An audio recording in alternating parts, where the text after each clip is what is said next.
Performance లో మాత్రం బాబు గారు బాగా వీక్. క్రెడిట్ ని దొంగతనం చేయడంలో మాత్రం బాగా పీక్స్ లో ఉంటాడు మనిషి. ఇవాళ ఈ రాష్ట్రంలో రైతులు అకాల వర్షాలకి ఇబ్బందులు పడుతున్నా, ఇబ్బందులతోటి అనేక రకాలుగా సఫర్ అవుతున్నా అడిగే నాదుడే లేడు. వీళ్ల దర్పం ఎలా ఉంటుందంటే అధికార దర్పం. అడ్డగోలుగా ప్రభుత్వ డబ్బుని విచ్చలవిడిగా ఖర్చు చేస్తూ విదేశాలలో విహారయాత్రలు చేస్తూ ఉంటారు. గతంలో అయితే చంద్రబాబు నాయుడు గారు ఒక్కరే ఉండేవాళ్ళు. ఇవాళ ఆయనకి తోడుగా సరిజోడుగా కొడుకు కూడా చేరిపోయాడు. ఇతను కూడా పర్ఫార్మెన్స్ లో చాలా చాలా 0 మార్కులు కొట్టేసేటటువంటి అగ్రగణ్యుడు. లోకేష్ గారి పర్ఫార్మెన్స్ గురించి చూస్తే విద్యాశాఖలో జరుగుతున్నటువంటి విధానాలను ఒక్కసారి గాని గమనిస్తే ఆయన పర్ఫార్మెన్స్ ఎంత పూరో అర్థమవుతూ ఉంటుంది.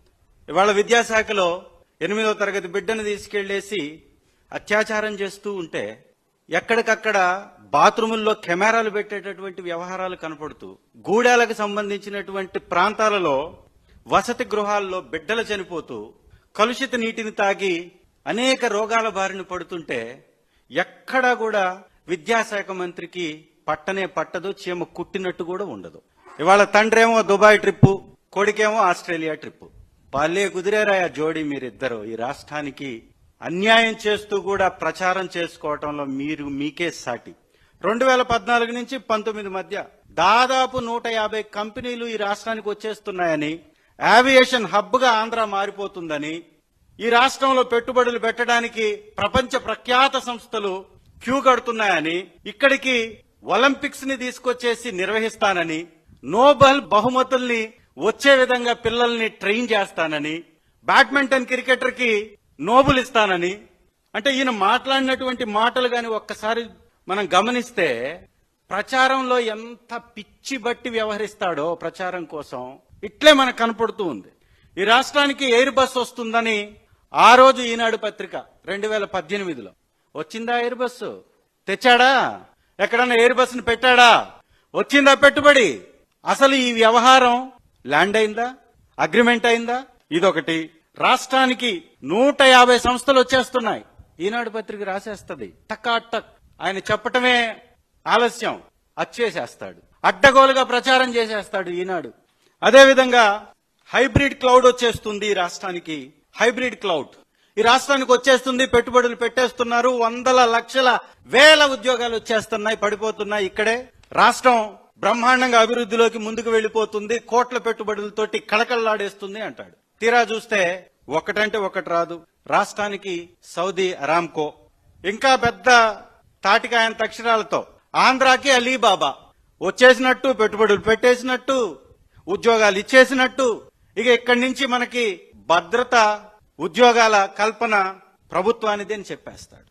హ్యాపీగా ఏపీకి పెట్టుబడుల వరద అని ఇంకొక వార్తను రాసేస్తాడు. ఎందుకు చంద్రబాబు నాయుడు గారు విచ్చలవిడిగా ఇవి విదేశీ పర్యటనలు చేస్తూ ఉంటాడంటే జల్సాలకు అలవాటు పడ్డటువంటి మంత్రుల్ని, జల్సాలకి ప్రభుత్వ డబ్బుని విరివిగా ఖర్చు పెట్టడానికి అలవాటు పడ్డటువంటి చంద్రబాబు నాయుడు గారి ప్రభుత్వం మంత్రుల్ని, ఎమ్మెల్యేలని షికారులకు తీసుకెళ్తాడు. ఇక్కడ సంపాదించినటువంటి సంపాదనని అక్కడ దాచిపెడతాడు. ఈ విహారయాత్రలు, విదేశీ పర్యటనలు అంటే పెట్టుబడుల కోసం కాదు సుమి, కేవలం దోచిన డబ్బుని దాచుకోవడానికి.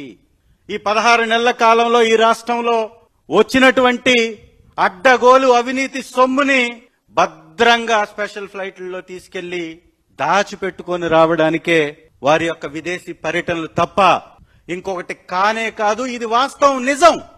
విశాఖపట్నంలో రాబోతున్నటువంటి గూగుల్ డేటా సెంటర్ రావడానికి కారణం ఏంటి? పునాది పడ్డది ఎప్పుడు? 2020 నవంబర్లో. ఆ రోజు కోవిడ్ ఉన్నా కూడా మొట్టమొదటిసారి అదానీ డేటా సెంటర్ కి బీజం పడింది. దాదాపు 3900 కిలోమీటర్లు సింగపూర్ నుంచి సబ్మరైన్ కేబుల్, సబ్సీ కేబుల్ వేసి విశాఖ నగరానికి డేటా కేబుల్ ద్వారా తీసుకురాగలిగితే అక్కడ ఒక డేటా సెంటర్ ని 300 మెగావాట్లతోటి అదానీ గ్రూప్ తోటి నిర్మించగలిగితే దానికి అనుసంధానంగా వచ్చేటటువంటి కంపెనీల ద్వారా, ఐటీ పార్క్ ద్వారా దాదాపు 25,000 ఉద్యోగాల నిబంధనను పెట్టి 87,000 కోట్ల రూపాయలతోటి అక్కడ ఒక ఇన్ఫ్రాస్ట్రక్చర్ ని నిర్మించి సింగపూర్ నుంచి వచ్చేటటువంటి కేబుల్ ద్వారా డేటాని డౌన్లోడ్ చేసుకోగలిగితే విశాఖ నగరం ఇంటర్నేషనల్ ఐటీ హబ్ గా మారబోతుంది అని చెప్పినటువంటి వ్యక్తి శ్రీ జగన్మోహన్ రెడ్డి గారు. ఆ రోజు ఆ బీజం వేశాడు కాబట్టే, ఆ రోజు ఆ కేబుల్ వేయడానికి అక్కడ ఉన్నటువంటి సింగపూర్ ప్రభుత్వంతో 2021లో ఒప్పందాలకి తెర లేపాడు కాబట్టే, దానికి సంబంధించినటువంటి అన్ని రకాలైనటువంటి అనుమతులు, అన్ని రకాలైనటువంటి ప్రయత్నాలు, దానికి ఉన్నటువంటి వెసులుబాటు, దానికి కావలసినటువంటి 190 ఎకరాల ల్యాండ్ ఇచ్చి వారితోటి 300 మెగావాట్ల డేటా సెంటర్ ని పెట్టించడానికి ప్రయత్నం చేసి దాన్ని కార్యరూపంలోకి తెచ్చి శంకుస్థాపన చేశారు కాబట్టే దాని విస్తరణలో భాగంగా అదానీతోటి చేతులు కలిపినటువంటి గూగుల్ వ్యవస్థ మరో 700 మెగావాట్లకి దాన్ని విస్తరిస్తూ ఇవాళ 1000 మెగావాట్ల డేటా సెంటర్ ని అక్కడ పెట్టబోతున్నారు. ఇవాళ 87,000 కోట్ల రూపాయల పెట్టుబడితో అదానీ ఇన్ఫ్రా అక్కడ ఇన్ఫ్రాస్ట్రక్చర్ ఏర్పాటు చేయకపోతే, 3,900 కిలోమీటర్లు సబ్సీ కేబుల్ వెయ్యకపోతే, సింగపూర్ నుంచి ఆ కేబుల్ యొక్క ఇక్కడికి తీసుకురావడం కాకపోతే ఎక్కడుందయా డేటా సెంటర్? ఎలా వస్తుందయా డేటా సెంటర్? ఏమయ్యా నువ్వు చెప్పావు కదా అప్పుడు 2019లో చెప్పావు కదా ఏపీకి జెన్ ప్యాక్ వస్తుందని, వచ్చిందా? తెచ్చావా? జెన్ ప్యాక్ తేలైనటువంటి మీరు ఈ రోజు గూగుల్ని తెస్తున్నాము అని చెప్పుకుంటుంటే సిగ్గుపోతారు అనేటటువంటి, సిగ్గు తీస్తారు అనేటటువంటి, నవ్విపోతారు అనేటటువంటి సోయ లేకపోవడం ఇది చాలా చాలా హాస్యాస్పదమని